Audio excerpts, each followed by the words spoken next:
रामपुर नाम के एक छोटे से गांव में एक गरीब आदमी अपनी पत्नी और बेटी के साथ रहता था। उसके पास एक छोटा सा ठेला था जिस पर वह सब्जियां रखकर बाजार में बेचता था और उसी से अपने परिवार का गुजारा करता था। सुनते हो जी, आज का दिन सही है। बाजार में सब्जियों का भाव थोड़ा अच्छा मिलेगा ना? हाँ कमला, आज तो गोभी और आलू दोनों ताजा हैं। अगर भाग्य ने साथ दिया तो मुनाफा जरूर होगा। बाबूजी, अगर मुनाफा हुआ तो मेरे लिए भी नया फ्रॉक ले आओगे? हाँ बिटिया, जरूर लाऊंगा, बस एक बार सब्जी सही से बिक जाए। इसके बाद भोला ठेला खींचते हुए बाजार की ओर चल देता है। पत्नी और बेटी घर के आंगन से हाथ हिलाकर विदा करती है। रास्ते में गांव के 2-3 लोग मिलते हैं। अरे भोला, फिर चल पड़े। ऐसा ना हो कि शाम को सारी सब्जी लौटा कर लाओ। खुद पर भरोसा है भाई, मेहनत करूंगा तो सब ठीक होगा। इतना कहकर वह वहां से चल देता है। हे भगवान, ये रोज सुबह से शाम तक मेहनत करते हैं पर रोज ये गरीबी की चिंता खा जाती है। कब तक यूं ही तंगी झेलेंगे?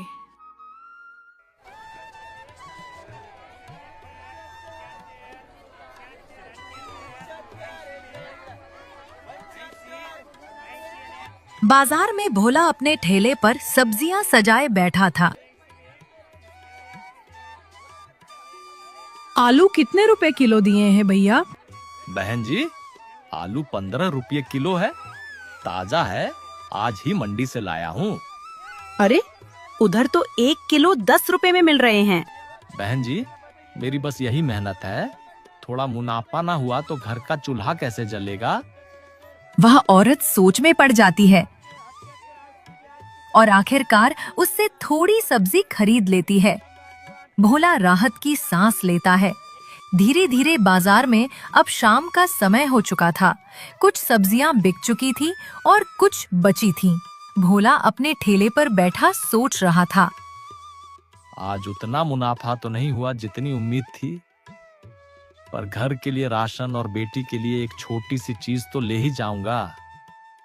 कमला की आंखों में खुशी देखकर मेरा सारा दुख दूर हो जाएगा। भोला बाजार से सब्जी बेचकर घर लौट रहा था। वह खुश था कि आज घर के लिए राशन और बेटी के लिए कुछ लेकर जाऊंगा। अचानक पीछे से एक तेज रफ्तार कार आती है। भोला चौंकते हुए ठेले को किनारे करने की कोशिश करता है, लेकिन कार ठेले से टकराकर भोला को जोर से धक्का मारती है। ठेला उलट जाता है और सब्जियां सड़क पर बिखर जाती हैं। कार बिना रुके आगे निकल जाती है। इस टक्कर से भोला बेहोश हो जाता है। उसके सिर से खून बहने लगता है। ठीक उसी समय किशन, एक गांव का जवान आदमी, साइकिल से घर लौट रहा होता है। उसकी नजर भोला पर पड़ती है। अरे, ये तो भोला भाई हैं। वो पास जाकर देखता है, भोला के सिर से खून बह रहा था। वो उसकी सांसों की जांच करता है।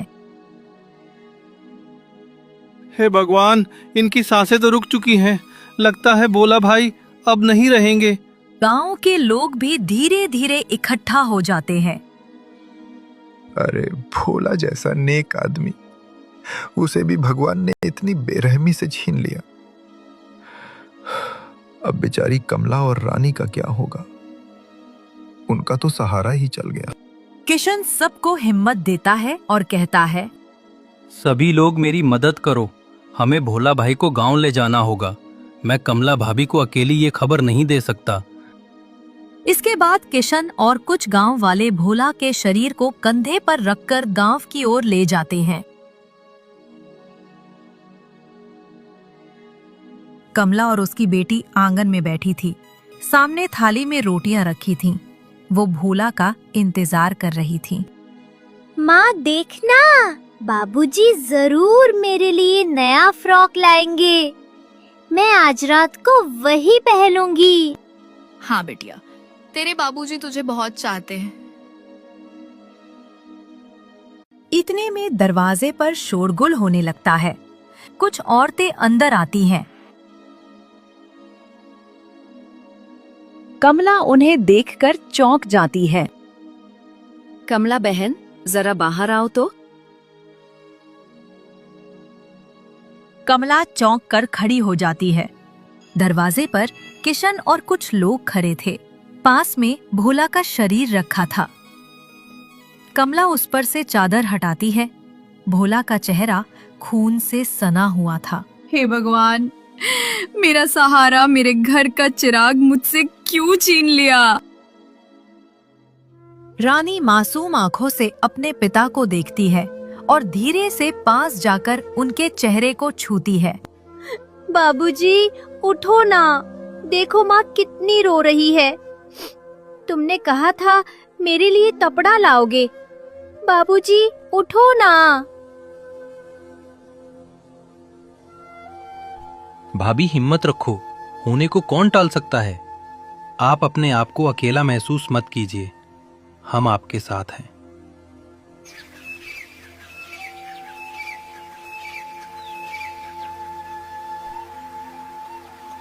भोला की मौत के कुछ दिन बीत चुके थे। घर की हालत और खराब हो चुकी थी। कमला चिंतित बैठी थी और रानी भूख से रो रही थी। माँ, मुझे बहुत भूख लगी है। बेटिया धैर्य रख, अभी तेरे लिए कुछ इंतजाम करती हूँ। कमला पड़ोस की मीना के घर जाती है। मीना बहन, घर में खाने को कुछ नहीं बचा। अगर थोड़ा राशन उधार दे दो तो बेटी का पेट भर जाएगा। कमला बहन, दिल से तो मैं तुम्हें ज्यादा देना चाहती हूँ, पर इस बार हमारी फसल भी अच्छी नहीं हुई। मेरे घर का गुजारा भी मुश्किल से हो रहा है। मीना उसे थोड़ा चावल और थोड़ा आटा देती है। कमला की आंखों में आंसू आ जाते हैं।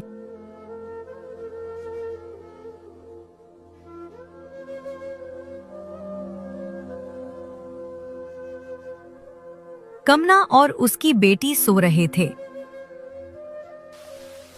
अचानक तेजी से बारिश होने लगती है और बिजली कड़कने लगती है। तभी कमला डर कर उठती है।